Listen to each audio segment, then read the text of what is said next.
Hey guys, today we're going to review the Nespresso Aeroccino XL milk frother. So over many years of doing this channel, a lot of the time in the comments people were asking, can an Aeroccino make more than one cappuccino? And the thing is they can't really. And I think that's why Nespresso came out with this new milk frother, the Aeroccino XL. It allows you to make up to 3 cappuccinos or a very large latte, so it gives you more versatility and more options. Well, I say 3 cappuccinos, it can do if you pour in like two shots in each cappuccino, or perhaps if you're using the Nespresso Virtual capsules, because they have more foam or crema in them, don't they? So that can add to the frothiness and therefore you need less milk in them. But we have found that 3 cappuccinos can be a little bit of a stretch sometimes if you're making them in 180ml glasses, but doing 2 is absolutely perfect.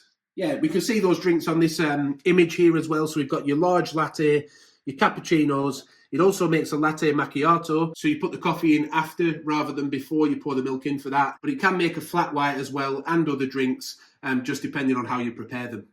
Don't forget, you can also make cold milk with this milk frother, which is great for iced drinks, especially very large ones. If you've got a massive mug and you're wanting to make a very large iced coffee, then the large capacity on this is good for that. And you can also use alternative milks, such as oat milk, soya milk, and almond milk. Anything outside of that, again, you might have to check with Nespresso or risk damaging the unit.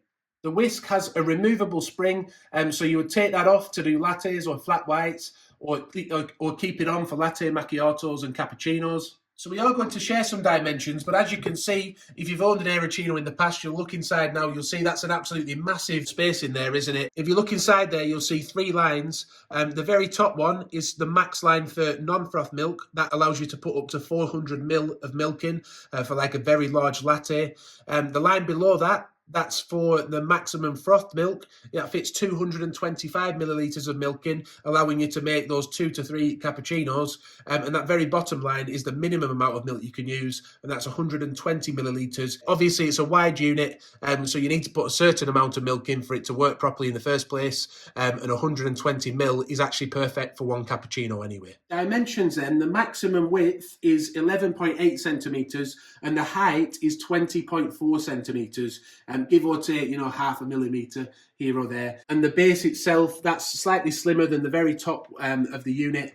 So just something to keep in mind if you're thinking about where to put it. The power cable, that's 80 centimetres long from the base to the plug. So that gives you an idea of where you might be able to place it in your kitchen. It doesn't have any kind of cable tidy underneath. So that cable will either need to be cable tied up tidily or hidden away if you don't want it on display.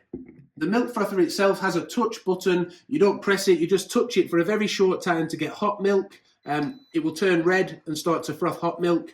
If you want cold milk, you'll just hold it for 2 seconds. It'll turn blue, and that will then froth up cold milk. And it also has an auto-off feature, so you don't have to worry about when it finishes. It just finishes when the milk is heated up, which usually takes anywhere between 60 seconds or possibly even 2.5 minutes, depending on how much milk you put in there, because you can be putting anything from 120 millilitres to 400 millilitres in, can't you? So it's going to take very different heating times. So the design of the frother, we'll see that it's got Nespresso branding on the front there. It's got a sort of it's not a ribbed effect. Well, it is actually slightly ribbed. It's plastic and then metal on the top, but it is designed to sort of go with the Virtual Pop, the Virtual Next. They have some of those machines have a similar design. The shape of it is very different to other Aeroccinos, isn't it? It doesn't have a handle or anything like that, and it has this kind of top-heavy design to allow you to fit a lot more milk in, but also making it easier to handle and actually grip. So you can either grip it from the bottom and have your whole hand around there, and if you've got big hands like me, you might be able to operate it with one hand and pour the milk out. But if not, you could just pop your finger on the front and pour it out with 2 hands to keep it stable. Now, it is quite a heavy milk frother. The unit itself is 720 grams, but if you imagine when you've got, say, 400ml of milk in that could easily send it over a kilogram, couldn't it? So it is quite a big, heavy unit, but it needs to be able to hold that much milk. When it comes to noise level, I don't find it very noisy when in operation. In fact, we'll play a little clip here now just to show that it's quite quiet.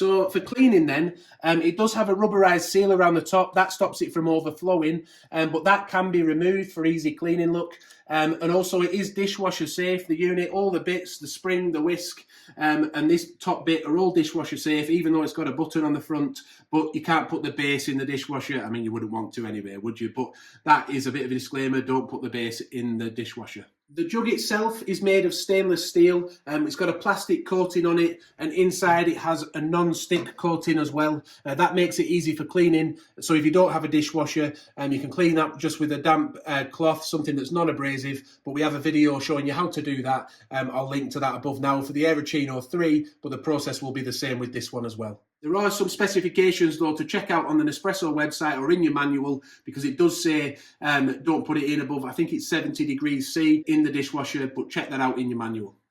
So to quickly run through the pros and cons of the machine then, what are the pros? Well, that option to have it to do more than one cappuccino at once, that could save a lot of hassle when friends come round, so you don't have one waiting for a coffee or drinking their coffee while the other one's waiting for it. Also, it's dishwasher safe, so that helps with cleaning. And also the milk is hotter than some other milk frothers. We found that this got to 68 degrees. That was slightly hotter than some of the other Aeroccinos, but we do have a full video on the channel where we did a comparison of the Aeroccino 3, the Aeroccino 4 and this Nespresso Aeroccino XL milk frother. The only thing with that extra heat though is you do sometimes get a little bit of burnt milk left on the bottom, but only really when you're using big quantities of milk, because it heats it up for so long. It leaves a little bit of residue on the bottom, but as you can see from my device here, I've done quite a few coffees in it, and it doesn't actually matter when cleaning. It doesn't stick onto there or cause any damage that we've seen so far. But yeah, just be aware of that. We did it with about 220 ml of milk though for 2 cappuccinos, and we didn't experience that problem. So that was good that if it's a smaller amount of milk, we didn't have that problem. When it comes to cons, we have the thing with the weight. It is very heavy to handle. Also, if budget is a concern and you don't really need that extra capacity, then why would you buy it? You know, you might want to go for one of the cheaper ones. And if you don't have a lot of worktop space, as we mentioned, it is quite bulky and it does take up a lot of space. So would I recommend the milk frother? Would I buy it? In certain situations, I think I would. In an office environment where you might have a break time come in and you want to get a lot of coffees made in a short period of time, then the extra capacity is very useful for that, being able to make 2 or 3 coffees in one frothing preparation without having to clean it out between each use. So in those circumstances, I do think it's a very good buy. However, if you do have very small hands, or if you've got problems possibly with arthritis or something like that, it is a heavy milk frother. It's big and bulky, so that might cause you an issue. So we hope that video has helped you out. Please do give it a like if it has. Subscribe to the channel, hit the notification bell. Thank you for watching, and bye for now.